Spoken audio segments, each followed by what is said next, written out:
शुरू अल्लाह का नाम लेकर जो बड़ा मेहरबान निहायत रहम वाला है।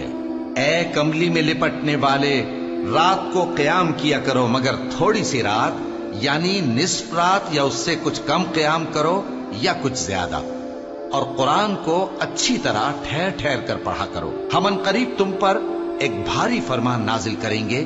कुछ शक नहीं कि रात का उठना नफ्स को सख्त पामाल करता है और उस वक्त जिक्र भी खूब दुरुस्त होता है। दिन के वक्त तो तुम्हें और बहुत से शगल होते हैं, तो अपने परवरदिगार के नाम का जिक्र करो और हर तरफ से बेताल्लुक होकर उसी की तरफ मुतवज्जे हो जाओ। वही मशरिक और मगरिब का मालिक है, उसके सिवा कोई माबूद नहीं, तो उसी को अपना कारसाज बनाओ। और जो जो दिल आजार बातें ये लोग कहते हैं उनको सहते रहो और खूबसूरती से उनसे किनारा कश रहो। और मुझे उन झुटलाने वालों से जो दौलतमंद हैं समझ लेने दो और उनको थोड़ी सी मोहलत दे दो। कुछ शक नहीं कि हमारे पास बेड़ियां हैं और बड़ी जबरदस्त आग है और गले में अटकने वाला खाना है और दर्द देने वाला अजाब है।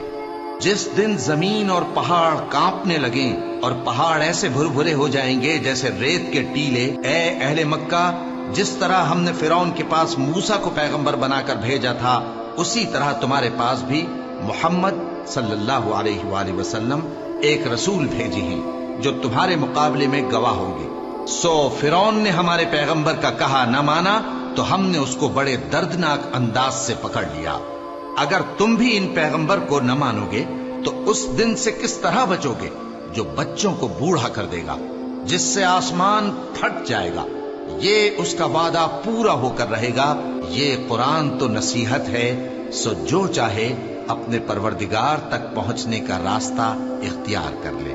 तुम्हारा परवरदिगार खूब जानता है कि तुम और तुम्हारे साथ के लोग कभी 2/3 रात के करीब और कभी आधी रात और कभी तिहाई रात क़याम किया करते हो। और अल्लाह रात और दिन का अंदाजा रखता है। उसने मालूम किया कि तुम उसको निभा न सकोगे तो उसने तुम पर मेहरबानी की। बस जितना आसानी से हो सके उतना कुरान पढ़ लिया करो। उसने जाना कि तुम में बाज बीमार भी होंगे और बाज अल्लाह के फजल यानी माश की तलाश में मुल्क में सफर करेंगे और बाज अल्लाह की राह में लड़ेंगे। तो जितना आसानी से हो सके उतना कुरान पढ़ लिया करो और नमाज कायम करते रहो और ज़कात अदा करते रहो और अल्लाह को नेक नियति से कर्ज देते रहो। और जो अमल नेक तुम अपने लिए आगे भेजोगे उसको अल्लाह के यहां बेहतर और सिले में बहुत अजीम पाओगे। और अल्लाह से बख्शिश मांगते रहो, बेशक अल्लाह बख्शने वाला है, मेहरबान है।